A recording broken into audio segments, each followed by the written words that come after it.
Hello, my name is Stanley Heller. Welcome to The Struggle.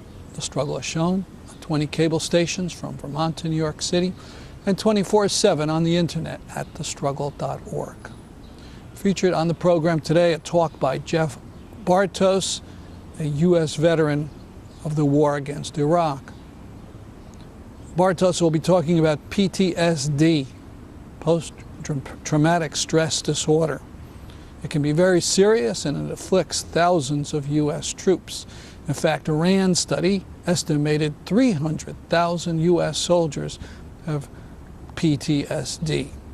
In May 2008, the director of the National Institute for Mental Health said that he thinks the number of people who die of suicides because of PTSD and depression might eventually outnumber the battle deaths in Iraq and Afghanistan. That would be 5,000 more deaths of veterans from Bush-Obama wars. We begin, however, with Palestine, an interview with Rick Kolbeth-Hess about a new website, itisapartheid.org, where he explains how Israeli discrimination against the Palestinians amounts to the same kind of apartheid system that was inflicted upon blacks in South Africa in the bad old days. And after that, a short but important statement by Peace Mom Cindy Sheehan about Gaza and the Palestinian right to return. I'm speaking with Rick Kolbeth-Hess of Cambridge, Massachusetts. We're going to talk about a website he's involved with, and it's called itisapartheid.org. Why don't you hold that up? Okay, first, where is apartheid? There's apartheid in the occupied territories and in Israel itself. And we feel like it's an apartheid regime because separate is never equal. There are two separate systems, one for Palestinians and one for Israelis. There's separate roads, there's separate laws around who can be arrested. There's separate roads in the West Bank so that Israelis and Palestinians have to drive in separate roads. There's separate laws around labor issues. There's separate rights about visiting family. There's separate laws about marriage and family reunification. If you look at it systematically, it really comes down to it is an apartheid system in Israel and the West Bank. Let's talk about that word apartheid, because a lot of people don't even remember where it came from originally. What country did it start with? It's an Afrikaner word that comes from the South African struggle. And what the South Africans did is that they gave the blacks little tiny homelands or Bantustans. They gave them the right to vote in these little tiny homelands and then no rights in the rest of the country. And if you look at the West Bank, it looks exactly like the Bantustans in South Africa. They're little tiny islands where Palestinians live, and then they have no rights outside those islands. Of course, South Africa got rid of its system in the 90s. After a long struggle against it, and we hope that there will be a struggle against apartheid in Israel and the occupied territories also. Now, you've been to the area? I've been to Israel and the West Bank 2 times. What years or around what time? I went first 2 years ago. I took my son for his bar mitzvah, and he studied the Palestinian-Israeli conflict. And then I went a second time to help in the struggle over there 1 year ago.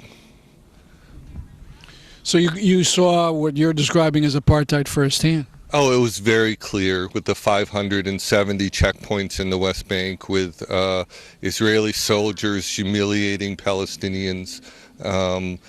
You saw people being humiliated? I actually was with a Palestinian, and we were crossing a checkpoint, and a soldier pointed his gun at our heads, both of our heads, and told us to hit the ground.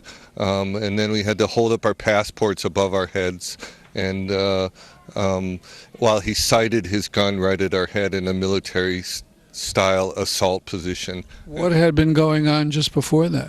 Well, we were at a checkpoint. There were Israeli cars being waved right through. He identified me as being with a Palestinian, and that's all it took for him to aim his rifles at our head. And it's a terrifying experience, and they live it every day. Where in the West Bank and Israel, just a few of the places you were at? I went to Bethlehem, I went to Ramallah, I went to Nablus, I also went to Jerusalem and Tel Aviv. Now, what about, you talk about apartheid within Israel itself.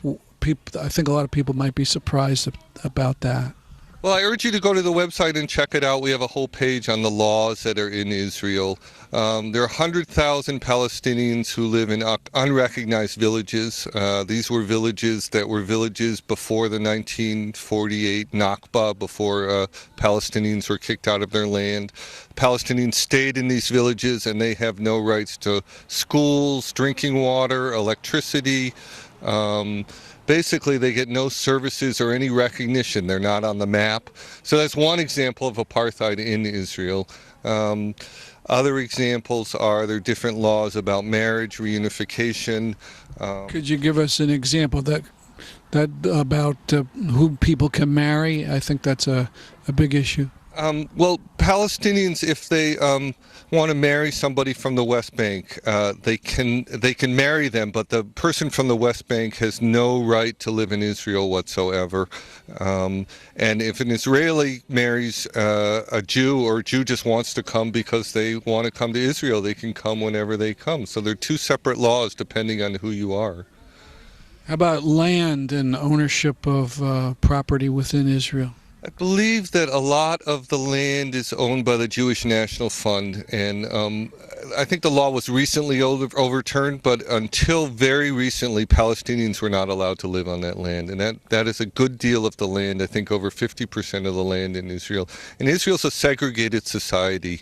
Palestinians go to separate schools than Israelis, and I think they're given a fraction of the amount of funding for the Palestinian schools as the Israelis. So there really are two separate societies in Israel, separate and unequal. So tell us more about the website, and you mentioned before a contest you're going to have. Okay, we're going to have a video contest. The purpose of the website is about apartheid awareness, and it comes from the theory that really that people think about the Israeli and Palestinian issue in a certain way, especially Americans, because they're really only given one side of the story. And the way they think about it is in terms of security and terrorism. It's like their paradigm, their way of thinking. Apartheid is really a way for people to think about it differently. It gives them a different framework, and the laws do fit the international definition. There is an international definition of apartheid, so it does fit that definition.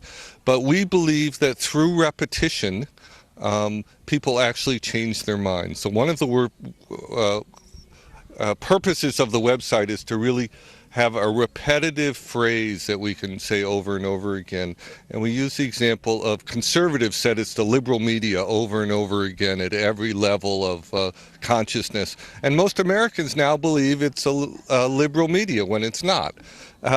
So we believe the way people change their thinking is A, with good information, and B, with a repetitive concept that they can grasp onto. The other purpose of the website is to give good information, and we feel like information about the truth about what's going on is blocked. And it's blocked through the mainstream media. I can't tell you the number of articles that I've been involved in situations that have not been run in the paper. So we believe that we have to transmit things virally. So part of the website is trying to transmit things virally. And the video contest is we're going to offer a $750 first prize, $500 second prize, and $250 third prize to develop a 2 to 3 minute video on apartheid awareness. And we hope that those videos will go viral and do something to create more awareness about what's going on in Israel and Palestine.